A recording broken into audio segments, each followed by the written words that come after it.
This is Nate's Plate, where we talk about some facts, opinions, tips, and current events. Since I've been in Vegas in prior videos, it's only fitting to see what Nate got on his plate here.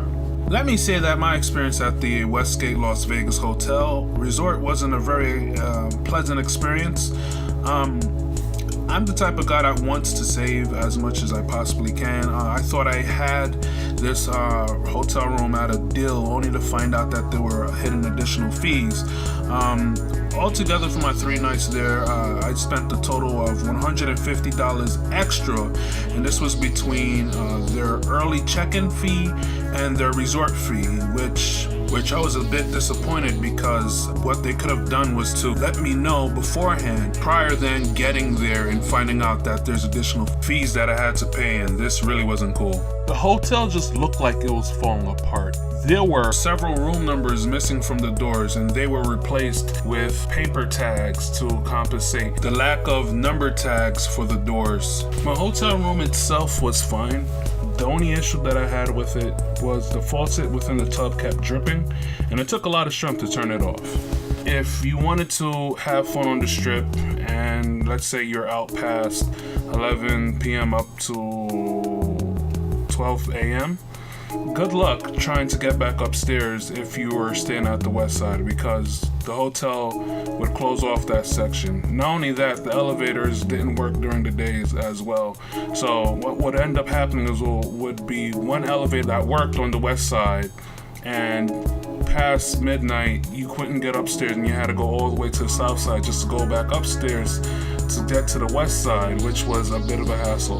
So between the hidden fees, the dripping faucets, the broken elevators, and the fact that I wasn't able to get into my room, Westgate is a no for me. For all this, you're better off staying at an Airbnb. You get the comfort of home, a full home experience with a kitchen fridge, sometimes a laundromat, a living room, and a comfortable bed, whereas if you go to a hotel, you end up getting charged extra fees and only confines to one room.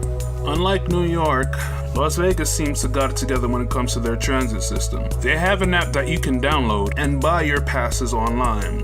You can buy residential passes, which you can get a 2-hour pass minimum for $3, or you can get the Strip Pass minimum $6 for 2 hours.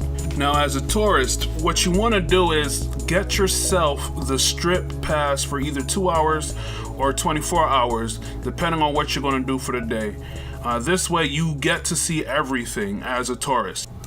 What I mean about this is, these are double-decker buses. You get to ride the Deuce or the SDX, which is the Strip and Downtown Express.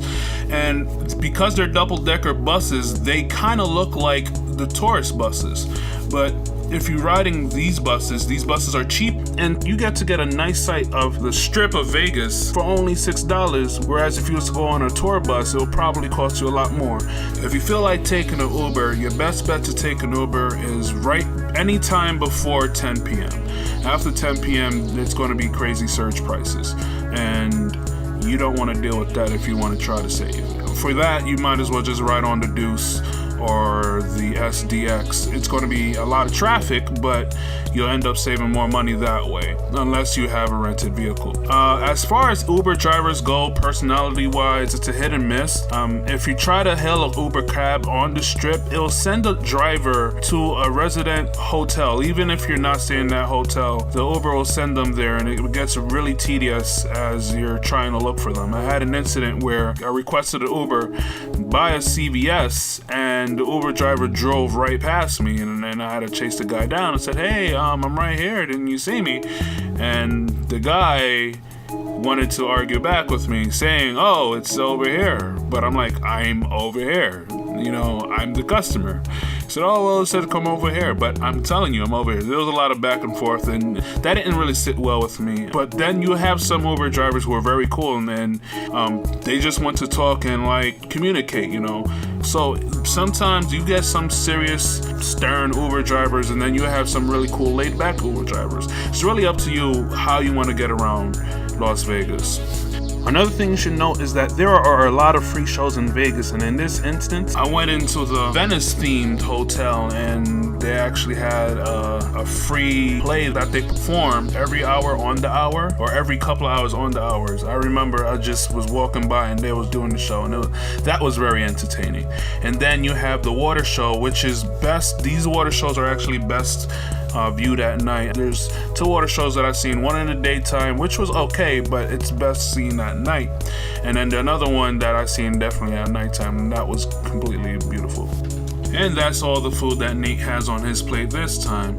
If you have any tips that you would like to add for this Vegas experience, why don't you leave it down in the comment section below. Until then, keep eating, keep exploring, and I'll see you next time.